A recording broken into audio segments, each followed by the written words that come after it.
Hey, baby dolls, welcome back to you. You know, it's been one whole year, friends, and I just want to celebrate with you because 1 year ago, Christmas wasn't so good for a lot of us. You see, Christmas back then, friends, a year ago, it was pretty dire. You know, I'm going to show you right now. Well, at least we got PulseChain launched, but back then, I mean, it looked really nasty, friends. You see, this is the Ethereum chart, but Ethereum was pretty strong. If we go to the Bitcoin chart, Christmas last year was literally here. I mean, crypto was literally finished. You see this red candle down here? It was literally just down only. Everything had gone down to the ground, and we had no idea. Is it ever going to come back? What's going on? I believed strongly in my heart and my warm, fluffy slippers that we were going to recover. But many people were in disbelief. Also, that's right, you can see I've got a special Pokemon Christmas shirt bringing it to you, friends. Make sure next year you remember these times as well. The time when we all thought, is the 4-year cycle going to repeat? But it did. It did. Isn't it crazy? Isn't it just freaking crazy? How is this working? There are many baby boomers out there, many stock market boomers. They have no idea how any of this works. And trust me, we don't either. It's crazy for me to come in here with this little cute Santa hat and tell you, just follow the fractal of 4-year cycle. How does this even work? Look, you keep following it until it doesn't. And I want to remind you what it looked like for Chainlink down here. You see, this is a Chainlink chart, friends. Back then, Chainlink in December, here you go, December 2022. You see this Christmas? Look at this. Chainlink was $5.50. I mean, it looked bad. And by the way, it still went even lower. This is why it looks really, really bad, friends. Look out. Look at this. This is this classical wank-off accumulation. It goes down, and then it breaks the low, and it does the spring up. It's just wild. But this was back last year. It was $5.50. It looked like it was over, and suddenly it just started reversing up. I mean, not really suddenly. I mean, it took such a long time. So what if I'm right again? Okay, if I was right about Chainlink, and yes, I knew in my heart, I knew it was not going to be the one that pumped the most. It wasn't. It's just that I could see the pieces of the puzzle, and I was confident that it was worth more than a lottery ticket. That's all. And of course, not financial advice. It could have gone to zero. It can still go to zero today, but I'm very thankful that it all just started playing out. The fundamentals caught up, but really, we got a long way to go, to be honest, because the fundamentals of crypto all come down really to the Bitcoin price. Also want to remind you again, just a gentle reminder, I've made another Twitter page called PulseChainMemes. This is to spread out the word. So I've done this here, and if you want to donate, friends, please just you feel free to contribute here. And why I don't need the money, but it's just like because I'm doing it on a spare side account and I forget about it. It's very easy for it to go into the background. But what I've noticed as well is I already have got the next 6 months of content already prepared for it. So I'm here contributing to the community. We have 140 plus content creators. There are also 68 streamers. So this is going to be a unified voice going into 2024. So once again, I just want to show you, see, when you see people doing things like this, on PulseChain, posting all these memes. By the way, I literally just started spamming it as well. Look at all these content creators, man. Just have a look at this, man. You can't get this anywhere, friends. That's why, like, I'm telling you right now. When I just showed you the Chainlink chart. Yes, Chainlink chart. I was doing the same thing here, man. I was like saying, look, it looks trash. It looks really bad.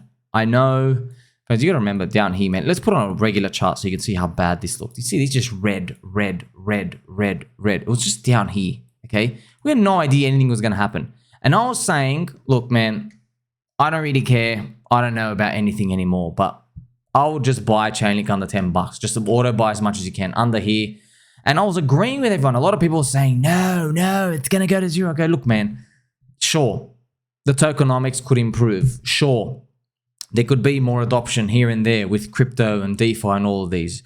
Sure, all of these things can magically line up. But let me tell you something. You go back to early crypto anything, the best time to buy them was when there was room for improvement, a lot of room for improvement, and there was a lot of uncertainty. And it just ticked all the boxes. Now, I'm grateful and thankful that I ended up going up, right, by the end of this year. But man, it was a long, painful path. So when it comes to this, maybe it just repeats again. Maybe these fundamentals just take time. I got to remind you as well, Chainlink is bug eater DeFi, but it's not really in the DeFi category. Chainlink is an oracle. I thought it was in the DeFi category, but we saw this year Chainlink started running up by itself before DeFi has even moved. So maybe DeFi such as Uni, Aave, Synthetics, or Curve, maybe they start moving in the Bitcoin halving year 2024.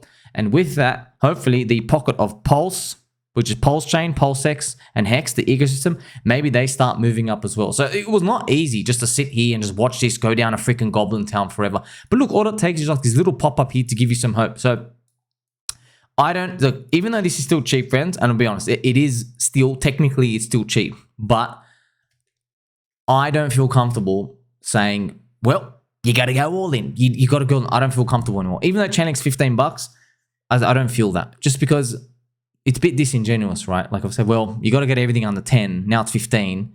And I know people aren't going to get 15. What if the next leg is 25? So that's why I'm getting that same feeling with PulseChain, PulseX, and Hex.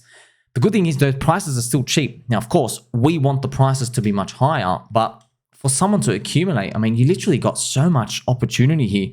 This is PulseChain. You're below day one sack. And PulseX as well has been ravaged. Minus 84% below day one sack. And if you're new, friends, by the way, this is the Bitcoin halvening. If you're new, firstly, take a seat over there. This market cap is fake. If you go to gopulse.com and you exclude the origin address, okay? So once again, yes, it's always discrepancy. Is the origin address going to dump? No. Look, I'm just taking the bet that it won't dump at the zero. You can bet that too. Like, it's like, you know, Satoshi can wake up one day and sell 1 million Bitcoin. It can happen. Okay, but we don't really know. So I exclude the origin address. And so if you see PulseX, sorry, its market cap is like 338 million. And there's a buy and burn happening every single day. So it's literally decentralized, owning a casino. It's not just burning, it's buying the PulseX tokens off the market, which is an enormous advantage. Also want to have some fun. So Mr. IMB Roots, friends, he noticed something. And it was funny, I noticed it too. Mr. IMB Roots, okay, he noticed whenever meme coin groups, whenever they would start playing the "Don't You Know, Pump It Up" song, it was actually sell time. And it was just funny because "Don't You Know, Pump It Up," I can't play it because we're going to get demonetized, friends, but have a look at this, okay? See this song? See that song, friends? Look, Mr. IMB Roots and me as well, we both noticed this is literally a curse signal song. And why? It's a funny curse. I mean, I don't know why. They always play that song. Don't you know, pump it up. It's a chosen song of the meme coiners. And people are attaching this video to Solana doggy coins. And I think it's absolutely hilarious, a marker of euphoria. It's universal. I don't know why everyone chooses that song. I mean, we know why. It's the greatest song ever, right? So I'm going to play some angel music as well, just so we remember all those people, friends, who sold the low 1 year ago and didn't want to make it with the rest of us. Now, going forward, where did we get this video? This is why I laughed, man. I was literally in bed, friends, seeing this. This came from Mr. Pigeon. So if you've been watching my videos, Mr. Pigeon capitulated 90% of his Chainlink bags. He made like 25 posts anti-Chainlink against the Chainlink team, Chainlink Labs, saying anybody who holds Chainlink, you have a mental disease, and a lot of these things saying Chainlink to zero, trash tokenomics, you're getting scammed, all of these. And I just think it was very funny because he posted this meme video of "Don't You Know, Pump It Up" for Solana dog coins. So I don't know why, but shout out to Mr. Pigeon, okay? But it's just funny how these stories play out, you know? Obviously, we love Mr. Pigeon. Mr. Pigeon, he's a pigeon, okay? You can't really do much. Just feed him bread on the park bench. But it just makes you think he sold 90% of his Chainlink bag. And guess what, friends? It 3x from the low. But he's feeding FOMO. Not really feeding FOMO in like, oh, you're a bad trader. But he saw Solana. He saw the dog coins. He's like, man, what am I doing this trash? But this is the thing, friends. Name me one person that you know who says, well, I was in this strong fundamental coin, and then I rotated out and I did 7 flips, and now I'm making 7.2 million for the year. No one ever says that. It always ends up with this story of they disappear. That's what happens. They just disappear. You just never hear about it. You can't finish a story. And if you're lucky enough to come across this person in the future, you end up getting the full story, and you find out they spiraled. They rotated out. They shouldn't have. And then their net result is unfortunately not good at all. And when they look back, they get the ruler and they go, wow, if I just held, I would have made, like 1700% and 18x. Instead, I decided to play around, go to these yield DeFi mid-curve protocols and lose it all, okay? Also, breaking news here. This is gold, friends. Mr. Cybernetic Pulse has said, no wonder SafeMoon failed. This was a forever played on the daily within the community Twitter spaces. I had no idea. SafeMoon, so the failed Ponzi. Now, obviously, SafeMoon, friends, if you ever want to quickly, when you think of SafeMoon, just think of a 10% buy-sell tax. The money goes to a treasury, and then you have to choose what happens with the treasury. Meme coins do it. And of course, friends, it's very, very tough, firstly, to keep attention there, but also to get somebody who can allocate capital to get value and actually be incentivized to stick it out with the hard times of the community. Because even though a treasury gets made with a lot of these buy-sell taxes with the coins and go put somewhere else, the incentive for the founders is to go and make a new coin because it's just too much dead weight. They want a new coin, new logo, because the people, the types of people, the personalities who participate in these, they're always chasing new and shiny, new, new. Okay? So if you're constantly hunting that type of demographic out here, well, that's why you're more incentivized to go and make a new coin and unfortunately ditch the existing holders. Also, I think it's just funny. We look back, right? So this is, don't ever forget this, friends. This is just some funny stuff. Now, I got this from Mr. Johnny Chaos. Hex was given for free to Bitcoin holders. It reached a top 10 market cap. Then CoinMarketCap removed Hex ranking and shadow banned it. Hex also made Uniswap popular. It was 40% of its total volume at the start. From the bottom to the top, Hex did a 10,000x return. So all of these, the stories etched. There's a community there. There's 200,000 people in. Look, here's the thing, man. If we start pumping, okay, if we start pumping, friends, I just want you to think, man, like at some point, I'm just going to cut it. Not sell, but I can't have the enthusiasm to say, grab every dollar. This is cheap. Grab it. I just can't, you know. By the way, there might be other chains that move first. Maybe BNB recovers. Maybe Cardano. Maybe Phantom. Maybe an Arbitrum layer 2. I don't know. I just, with these coins, I just don't trust them. PulseChain cycle 1. I like that. PulseX is cycle 1. I like that. Arbitrum have insider VCs. Arbitrum and Optimism have insider VCs, friends. I've talked about their token unlock schedule. It unlocks throughout next year. And look, yeah, I believe it's gonna still, those coins are still gonna do good. Why? Because they have insider Ethereum maxis, and they're smart. These people know, they're really smart, friends. They know not to crush the price. They know exactly what they're doing.